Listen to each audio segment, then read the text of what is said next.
Welcome to Redtastic. Story 1. Am I the a-hole for refusing to sleep on my couch for the weekend? Sorry if the formatting is off as I'm posting on my phone. There is a big festival that happens in my town in the coming month that takes place from a Thursday to a Sunday. This is a fairly big festival that has people traveling from all over the world to attend. And as a result, accommodation can be extremely expensive and sold out relatively early in the year. I still live at home with my parents and pay €450 a month in rent for accommodation and food. When I get home from work today, my mother tells me that my cousin and a boyfriend are going to be coming from the town over, around 2.5-hour drive away, and will be attending the festival. However, she also said that she offered my bed, not even a double bed, more like a single and a half, and that I will be staying on the couch for Thursday, Friday, and Saturday night. I told her that I refuse to sleep on the couch as firstly, she never asked me in the first place and just offered my room to them, and two, that I pay money rent every month to sleep in my own bed. This has caused huge drama in my family, and everyone is telling me that I'm extremely selfish and inconsiderate, that I won't give up my room. So am I the a-hole? You're not the a-hole, OP.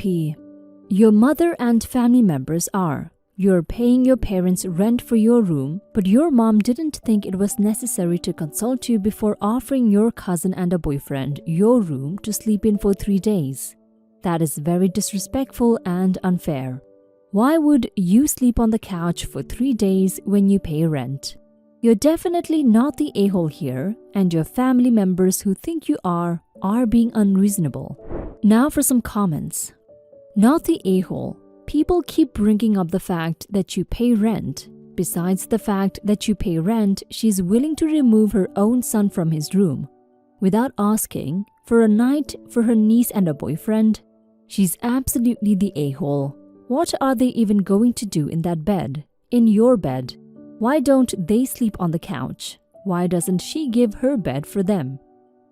Not the a-hole. The rent doesn't even matter. You need to have a serious discussion with your boundary-stomping mother and your enabling relatives. Your mom gave away the place you sleep without any regard to you at all. Your cousin couldn't be bothered to ask if you were okay with this or figure out their own sleeping arrangements for an event lasting multiple days.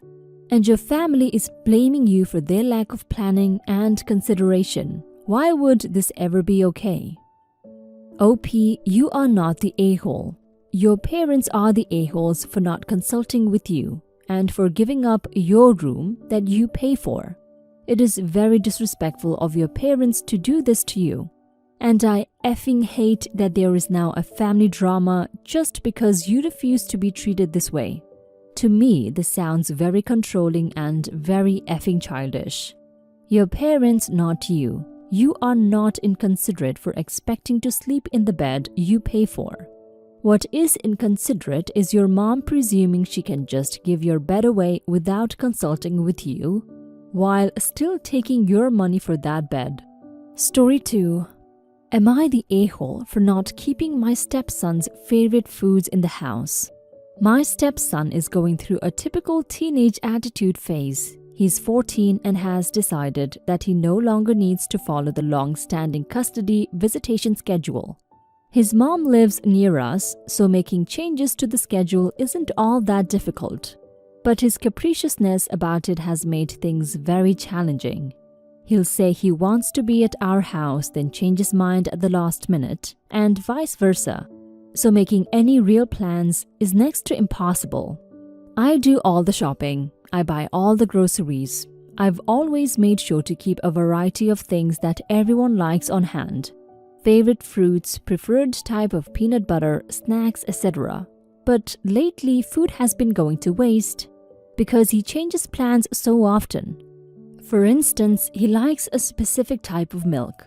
The last 2 times I've bought it in anticipation of him being with us, it's spoiled because he flip-flopped the schedule last minute. I estimate I've thrown away about $100 worth of groceries in the past month due to this. So I stopped buying those one-person groceries.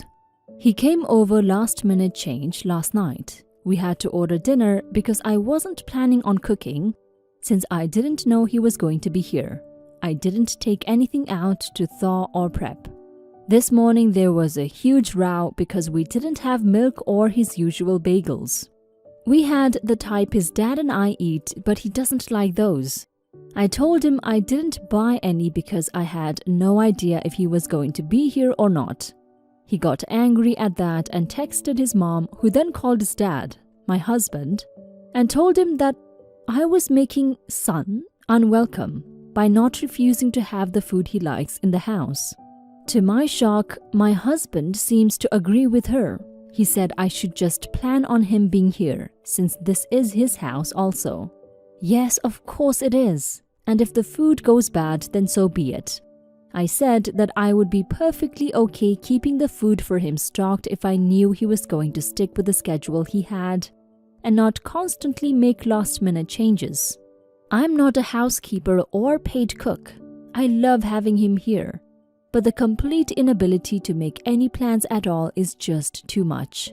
Am I the a-hole for wanting some consistency in a schedule and for being unwilling to waste food and money on non-stop, last-minute changes? You're not the a-hole, OP.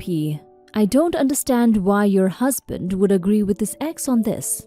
It's wasteful to buy the stuff your stepson likes and keep them home till they spoil because he isn't around to eat them. You made the right decision cutting back and not buying those kinds of things after they've gotten spoiled more than once due to him not being around. The solution isn't to buy them anyway and watch them spoil. The solution should be that your stepson should let you know when he's coming over to your place so you can go grocery shopping with him or have his father go with him. It's that simple. Now for some comments. Not the a-hole. You should tell your husband if your stepson wants special foods in, hubby could pick stepson up when he's planning on coming over, and then take stepson shopping for his own food before arriving at your house. In fact, your stepson is 14. Could he not get a paper round route and use his own money to buy his special milk? To buy stepson food in advance and him not showing up or eating the food is a waste of money and the stepson's own fault. Not the a-hole. You're not refusing to keep the food in the house. You are refusing to blow the grocery budget. I don't buy my own kids Lunchables because she eats half of them and then throws them away. And it's a waste of food and money, and I won't do it. When he is there, you're happy to have the stuff he likes. But you're not going to waste money for him to be wishy-washy. If your husband feels strongly about it, your husband is free to go to the grocery store at the last minute and buy those things. No a-holes here. Being a teenager with divorced parents is hard. Being the step-parent along for the ride is hard as well. Not having consistent schedule is frustrating for all. With all of that said, might I recommend a mini shopping trip with him to get the foods he likes when he comes in? Say, I'm happy you're here and I want to make you feel at home. Sadly, we don't have the things you like. Would you mind going with me to the store? Because it doesn't sound like you are doing this out of malice, but rather out of convenience and frugality.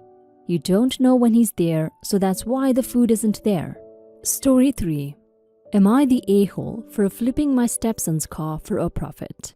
First, a little backstory. My new wife comes from a very upper middle class family. Her dad started with nothing and is worth a few million, I assume, from the construction business he started, and never wanted for anything. So her son, 22-year-old, was raised the same way. I, on the other hand, come from the lower end of middle class spectrum and was taught the value of things and their potential value to others. We live in an upper middle class suburb where nearly all of the children are the epitome of the self-entitled millennial variety. An extremely well-to-do family friend that views cars as disposable objects overheard the 16-year-old stepson and his best friend discussing his lack of car and said, "I just bought a new Mercedes last week. You can have my old car." so he acquired a 10-year-old Audi for zero cost. Over the last 6 years, he has paid for gas. Grandma has paid for maintenance, repairs, tires, etc. He has wrecked this car 2 to 3 times. He managed to somehow bust a power steering line, as well as headlights and a tail light, etc. Although the car was still technically drivable. Because it looked like garbage though, he just stopped driving it. He's very focused on appearances versus practicality. After it had been sitting in front of the house for the last 4 months, the wife wanted it gone and they approached me with selling it. The wife asked me if I would help him sell it. I asked him what the lowest offer was that he would accept for the car and he stated $200 for it. I don't want to deal with it, just want it gone. I plainly asked, so anything over $200 I get as a commission? Both he and the wife almost in unison said, no, it's not your car. If you sell it, then the money goes to stepson regardless of what it brings. So I'll admit, I wasn't trying my hardest to move this car given that the selfish attitude from the pair of them soured me on helping him. I let it sit for another week and then asked him last night, you said $200 for the car, right? He responded, yes. I said, I'll have a check for you when you get home and I need you to sign the title. So, 45 minutes later, he comes home and collects his check and signs the title to me. I post it online and have a guy in the driveway within an hour and end up selling it for $950. The boy gets salty about it, as well as his mother when she gets home, saying that it's not about the money. It feels like you deceived me. I explained that it was a life lesson. You shouldn't expect to be rewarded without putting in the hustle. He felt that just because it was his car, he should have gotten the full amount of money. I pointed out that I did literally all the work.